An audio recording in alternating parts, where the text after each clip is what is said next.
welcome back to another video. Today I'm discussing UnTruth, one of the more famous characters from Undead Unluck. It was wielded by Shin, of course, then it was passed on to Mew, and during the 101st loop it was returned to by Shin. Of course, UnTruth is one of the first negator abilities that we see in action, and Shin is one of the first characters that we are introduced to, as of course he is one of the top 3 strongest in the Union, besides Unjustice and at the time Unfair, at least during Season 1. Anyway, the user can negate any conscious thought his target has, causing them to do the opposite.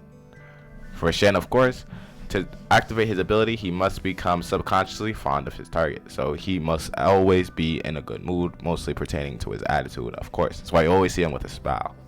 Anyway, his ability activates by eye contact, and as long as he can see his opponent, mostly if you are not in his field of vision or too far from him, you can break free from him. And there appears to be some variety or control over the axis of inversion. In one occasion, when Spoil was about to fire his beam, UnTruth caused him to fire in another direction, while later it prevented him from firing at all. So depending on the field of vision or how close he is or how fond of you he is, it really depends how best his negating ability can be, of course, with the direction of Spoil. Anyway, Mui seems to be able to negate conscious thought simply by looking at the target without any condition. Yes, so Mui has a much more stronger version than Shin, though Shin is the better user with it. And of course, yeah, we mostly see him in the intro arc, and of course he pertains to still be a regular character throughout. Now, the attacks he uses with UnTruth: parry. Shin takes up a stance that leaves one side of his body heavily guarded and another side vulnerable to attacks. When an opponent goes to attack that area, he uses UnTruth to make them attack the other side of his body. He then uses his hands to parry the strength. Of course, he's a martial artist. Yeah. Mountain Strike. Shin dashes at high speeds toward the enemy, delivering a powerful body blow. 5-point Unseen Star.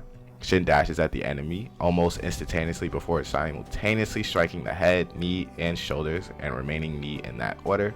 Drunken Dragon Formation. Dragon Whiplash.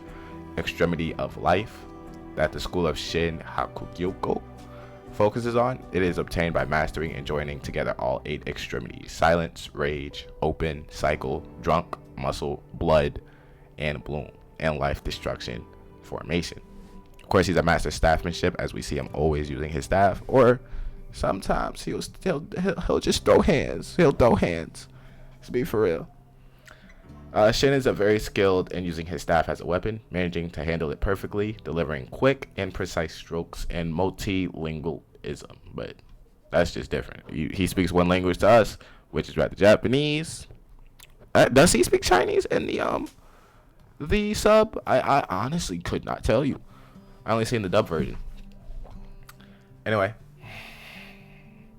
Yeah, his equipment is the Neo Kinko staff. Shinko carries this as his main weapon. It is an artifact from the Journey of the West novel, so he is the version of Goku for some reason that can expand and retract at incredible lengths. And Kinko Tomb Cloud, an artifact Shin uses for the ability. It is a flying cloud Shin can summon that carries him and his allies around. I know some people don't like me saying Goku. I know the original character is Sun Wukong. Just did not play Journey to the West game or have ever read the story. But I know Goku's story is heavily involved in that, and so is Superman's. So that's kind of it.